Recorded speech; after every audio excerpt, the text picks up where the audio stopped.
This is Zero's FXE, their A2 compliant electric supermoto.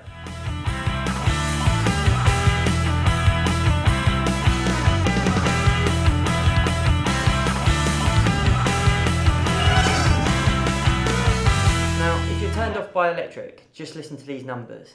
It pumps out 106 Nm of torque. It weighs 135 kilos and it will go for 100 miles of city riding. Now, they're pretty impressive numbers by anyone's standards. And aside from that, it will cost you £10,800 before the government grants, and to charge it, all you need is your standard 3-pin adapter. So that's pretty impressive.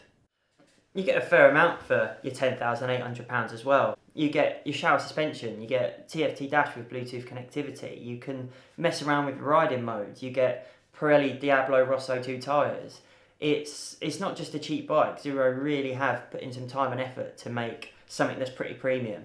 But the proof really comes when you ride the thing. If you've never ridden an electric bike, I'd say go out and give it a go. It is absolutely incredible. A, how smooth the power delivery is, and B, how hard it hits. Because there's no clutch, there's no moving parts, literally it's 0 to 100 straight away.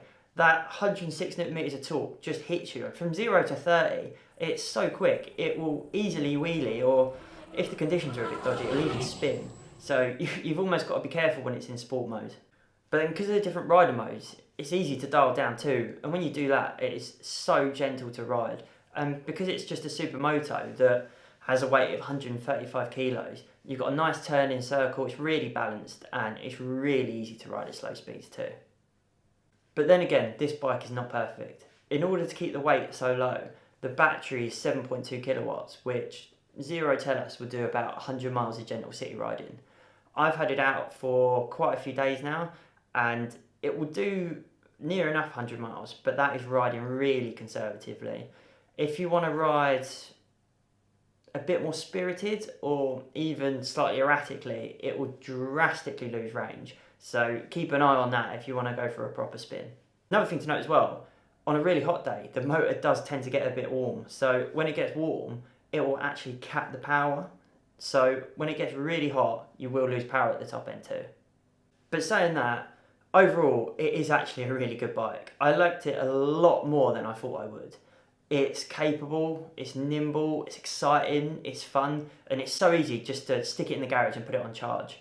It costs about £1 to fill it up, per se, and I have not missed petrol forecourts at all. It's not perfect, but it is a really impressive package.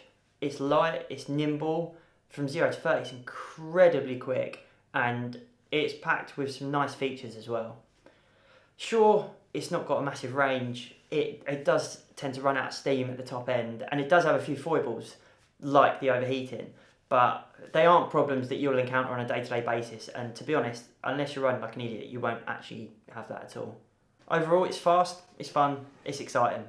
I'm a big fan.